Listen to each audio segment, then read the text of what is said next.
I don't remember you too much going to fans, as in, when you've had that and that. Let's say confrontation, because he's obviously hasn't gone there with that intent, but it's turned nasty because of the performance and obviously the result.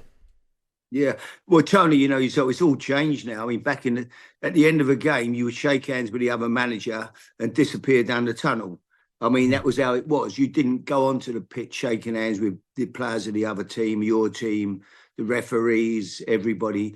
It just didn't happen. You look back, whoever it was, Alex Feed walked down the touchline, bang, into the dressing room, wait for the players to come in, and you got on with your job there. But it has changed. So you are out in the open now, and if results haven't gone well, and you're walking over to the fans after they've travelled and they've had a bad day and felt there was a lack of effort or whatever from the players, they're going to give you some stick. And, it's all part of, if you want to walk over and take all the plaudits when you're getting good results, you're going to have to walk over there and take it when it's not going so well. That's how it is now.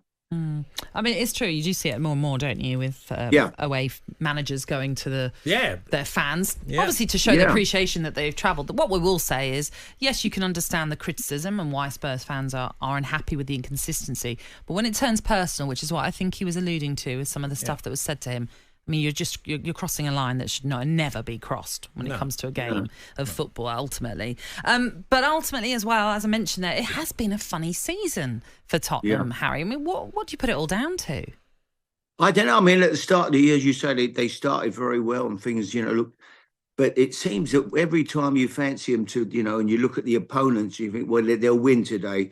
They've got beat by all the teams where you would expect them to get a result, when they go and pull off a result when you don't expect them to do it. At Man City, which was an incredible result, but they're just very, very inconsistent. It seems at the moment, I think Ange is trying to find his best team, a balance to the team. It does look a team to me with no real balance to it. The midfield is very open. They're full of footballers who want to play when they've got the ball. When they haven't got the ball, the two wide men, or whoever they play out there, and the midfield players, Maddison's a great footballer. When they haven't got the ball, they're not what you would call good defensive, players. So the two fullbacks just want to bomb forward all day. They're more concerned about getting up the other end of the pitch than what they are defending. Today, they're going to have to defend against Chelsea for sure, because it looks like both centre halves could be missing.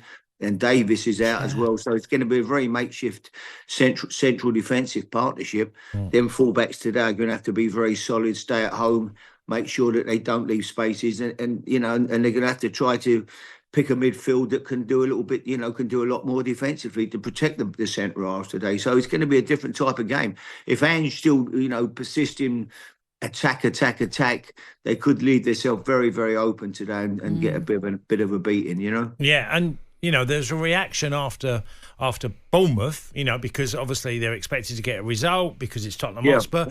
Now they're playing Chelsea, and they're on the complete opposite end of the spectrum, aren't they, Harry? Where they're flying, and like you said, they can pick their best 11 because it pretty much picks itself. I know he can make changes, but they look like a side way more settled now than Spurs.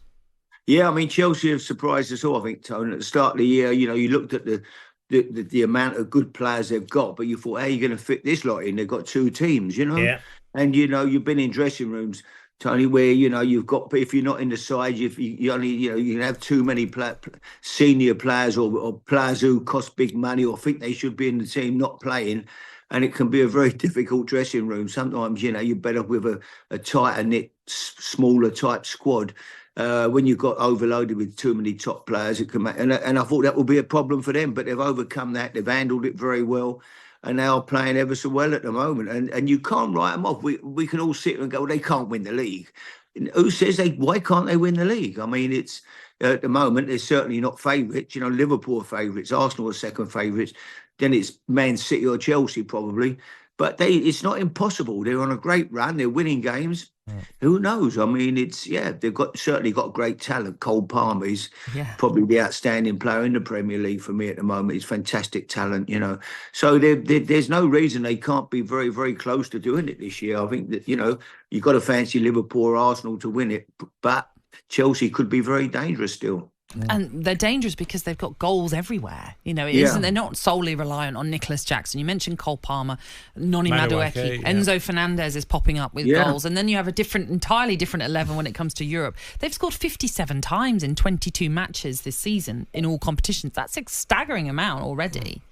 Yeah. No. So, you look at that squad, Natalie, there's no reason they can't be bang there. If they keep winning games, they're going to be there. I mean, we've all been down that road before when we thought it was impossible. I remember saying to people, when people said to me, Leicester, I think Leicester, I said, not a prayer, 100 to 1 Leicester, they cannot win it. And obviously they proved us all wrong. And this is a very strong Chelsea squad. So there's no reason they can't go very close. Okay, there's a little gap still, but long way to go. And there's certainly, if they keep winning games. Yeah, it'd be a tough game, but Tottenham do go in, I think Tony was saying, really, they've gone into games where they've been fancied to win. They don't win. They get beat. They get beat by Crystal Palace. They get beat by Ipswich. They get beat Bournemouth. When they're not expected to win, they've pulled off 1 or 2 results. So today they're actually going to the game, even though they're at home. They are underdogs today. So maybe that mental, that attitude, let's have a go. We've got nothing to let's stick together today. Let's get a result. Maybe they could pull it off today. Who knows? But it'd be a good game. I'm looking forward to it. It'd be an exciting game. And briefly, Harry, tomorrow night, West Ham take on Wolverhampton Wanderers in a game that it feels like, I mean, I don't know how much truth there is in it, but both managers under incredible pressure. Yeah. I mean, Gary's done a great job, really. He's been unlucky at Wolves. I watched a few of their games, and he did a wonderful job at Bournemouth when he took over as manager. He was unlucky to lose his job, but the lad they brought in has been fantastic, So, but he needs a result for sure. I think he came in for a bit of criticism last week. He's very, very good. He's bright as a button at his job. So, he needs a result, and West Ham certainly need a result as well. And, it's going to be a difficult night. I'm sure, everybody sends their best wishes to Mikel Antonio as well, which is, that was, very, very bad news yesterday. Hopefully he's going to pull through. He looks like he's on the mend a little bit. So we'll keep, saying our prayers for him. But, it'll be a difficult game for both managers. They both need a result. Whoever comes out on the end of a bad result tomorrow could be in serious trouble, unfortunately. Yeah. Perfectly said about Mikel Antonio, Harry. Thank you for being with us. Pleasure. This morning. Cheers, Harry. Always Bye-bye. great Cheers, to chat guys. to you. Have a good day. On AM, on DAB, via the talkSPORT app and on your smart speaker. talkSPORT.